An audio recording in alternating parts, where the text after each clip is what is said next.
Good morning. We are continuing our series through the book of Proverbs. Currently, we are wading through Solomon's 30 wise sayings. 30 wise thoughts of Solomon that he thought were the most important things that you needed to know, that his sons needed to know, who he was writing this to. The sons of his who are going to lead Israel after his death. The whole book of Proverbs, as we've talked about before, is written to them and the leadership of Israel so that the nation could still benefit from his wisdom after he is gone, after he passes away.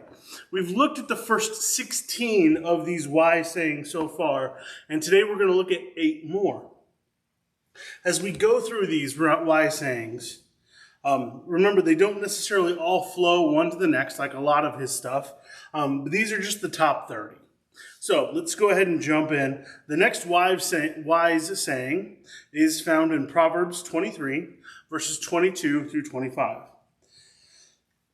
Listen to your father, who gave you life. Do not despise your mother when she is old. Buy the truth and do not sell it. Wisdom, instruction, and insight as well. The father of a righteous child has great joy. A man who fathers a wise son rejoices in him. May your father and mother rejoice. May she who gave you birth be joyful. Life advice is kind of a curious thing. The longer you live, the more you learn. You hear a lot of people say, if I knew then what I know now, which is basically a fancy way of saying, if I was as wise now, or if I was as wise as I am now, way back when, I would have done some stuff differently. And this is a key thing for all of us. We all go through this. As we grow up, as we mature and get older, we become more and more wise. We understand the world a little bit better. We understand our place in it a little bit better. And we wish we would have known those things when we were younger. And that's a parent's job, is to pass on that information. Those wise things that you've learned as you've grown up. Pass those life lessons on to your children. Those things that you've learned through experience, or those things that you might have learned through your parents. Pass them on to your kids. Wisdom, instruction, and insight. These are the tools a parent should have, that a parent should pass on to their children. And if you're a child, which means if you're younger than your parents, listen to your parents. Well, no matter what age you are, listen to the wisdom of your parents, because they have lived longer than you. They've gained more insight and more wisdom. Learn from your parents. To gain wisdom faster than our parents should be the ultimate goal. Our parents, as parents, should be leading us and guiding us so that when we hit the ground as adults and begin our own journey towards wisdom, we're already way ahead of them in the game, because we've learned and we've been taught what they've already learned. And so in that, our parents can rejoice. Solomon says, a parent whose child is wise brings them joy. A parent whose child has learned the lessons of their parents, as far as gaining wisdom and righteousness and following God, brings complete joy to their parents, because the parents get to watch their children live life better than they did. Proverbs 23, verses 26 through 28. My son, give me your heart and let your eyes delight in my ways. For an adulterous woman is a deep pit, and a wayward wife is a narrow well. Like a bandit, she lies in wait and multiplies the unfaithful among men. Now, we've covered topics like this before. Remember, context is important. Solomon isn't just writing this saying all women are terrible, or that be careful of terrible women. Remember who he's writing to. This is him writing to his sons. So he's going to talk to them from the male perspective because they're males. But this advice applies no matter whether you're male or female. If he is writing from this male perspective, it still applies both ways. Be careful who you give your heart to. That's the advice that he is giving here. Be wary who you marry. Make sure you're choosing correctly, because if you choose wrong, they could lead you astray. This is funny advice. This is ironic advice, coming from Solomon, the man of 600 wives and as many concubines and mistresses. But in some ways, I think that makes this advice a little bit more poignant. Remember what I just said about parental advice, learning from your parents' mistakes? He wants his kids to learn from his mistakes. He wants his sons to understand that they need to choose the woman that they're going to spend their life with. His sons, he's saying, choose well who you're going to spend your life with, because if you don't, they're going to lead you astray. And he doesn't want them to fall into the same patterns that he is. So he wants them to learn from the wisdom that he has now and not make the same mistakes, which for Solomon was marrying for political alliances. And those politics and those extra religions coming in pulled his heart away from where his heart should be. And he doesn't want that for his sons. Proverbs 23, verses 29 through 35. Who has woe? Who has sorrow?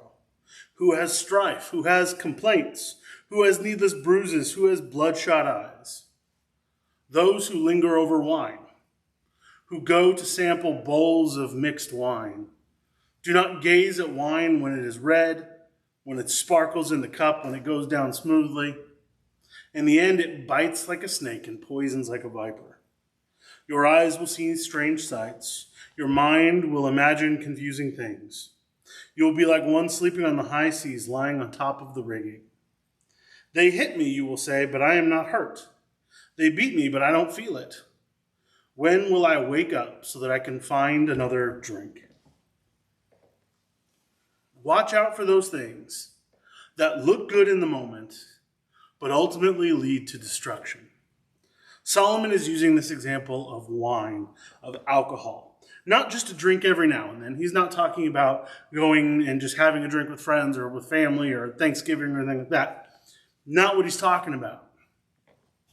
But he uses this example of wine to talk about drinking as an addiction.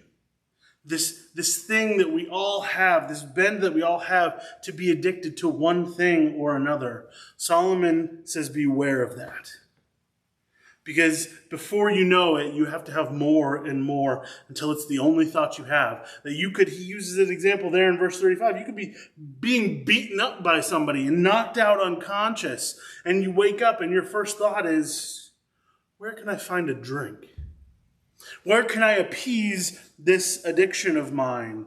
I like the phrase, watch out for parasites. And these parasites, they promise good things. These addictions that we fall into, these addictive sins, they look good on the outside. But on the inside, what Solomon says is they're filled with poison. We live in a world, especially today in 2023, filled with addictive opportunities. From alcohol to food, to fast food, from marijuana to hardcore illicit drugs. And even lust, from pornography, which is the easiest to access it has ever been in the history of the world, to adultery and lust, which is just an app on your phone these days. It's all available to us. It's all easy access. 2 clicks on the internet, a drive down the right street, a walk to the right store, and bam, you can fulfill every addictive desire that your heart might have. Solomon says, be wary of this. Avoid these things that can lead to addiction. Run from them. Because if you allow yourself to feed into these things in our life that are addictions, these addictive things that we all have a leaning, a bending towards, if you allow yourself to give into them, they will pull you down. They will destroy you. They will pull you away from righteousness, and they will become the one and only thing that you dwell on. Beware of parasites. They look good, but they will harm you in the end. Proverbs 24, verses 1 and 2. Do not envy the wicked. Do not desire their company, for their hearts plot violence. Their lips talk about making trouble. Be careful who you desire to be like, who you desire to learn from, who you want to emulate and be like, because wicked people are only out for themselves. and they will stomp and they will step on you if they see it as a means to get ahead. Avoid their paths, avoid their plots. Proverbs 24, verses 3 and 4. By wisdom a house is built, through understanding it is established. Through knowledge its rooms are filled with rare and beautiful treasures. Wisdom is the path to success in this life. Houses built by the wise will last and be filled with good things. Jesus talks about this. He tells a parable. If you remember the parable of the person who built their house on the rock and another one who built their house on the sand, it's the same basic idea. What happened to the person who built their house on the rock? The storm came, right? And what happened? Because they were wise and where they chose to build their life, the stuff they chose to build their life, their house on, it withstood the storm, and everything that they had that was precious to them was safe. But what about the man who built his house on the sand, the foolish man? What happened to him? What happened to all that he had? He lost everything when the storm came. Wisdom is knowing what to build your life on, what to build your life around. Wisdom is knowing when to start building, and wisdom is knowing and doing the things that really matter and that really bring success. Proverbs 24, verses 5 and 6. The wise prevail through great power, and those who have knowledge muster their strength. Surely you need guidance to wage war, and victory is won through many advisors. If you want to win a war, choose your advisors wisely.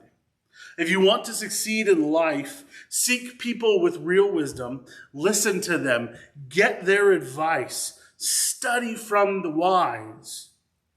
Because the only true way to win in this life is to gain wisdom, is through wisdom. So make sure the people that you're allowing to advise you are advising you in the ways of righteousness, and advising you in the ways of wisdom. Proverbs 24, verse 7, wisdom is too high for fools. In the assembly at the gate, they must not open their mouths. Wisdom prevents foolish people from bringing their foolish thoughts into your mind. If you seek wisdom with everything that you are going to recognize the fool for who he is, and you're going to avoid his advice. You're going to avoid his stories. Having and gaining true wisdom allows you to see foolish people for what they really are. Foolish. And finally, Proverbs 24, verses 8 and 9. Whoever plots evil will be known as a schemer. The schemes of folly are sin, and people detest a mocker. I think this one's pretty self-explanatory. Evil people scheme evil things, and evil schemes are sin. And people who plot evil will one day be called out for their evil deeds. As always, remember the importance of wisdom, the importance of being wise, the importance of seeking wisdom, of following God, growing in wisdom and righteousness. Have a great rest of the week.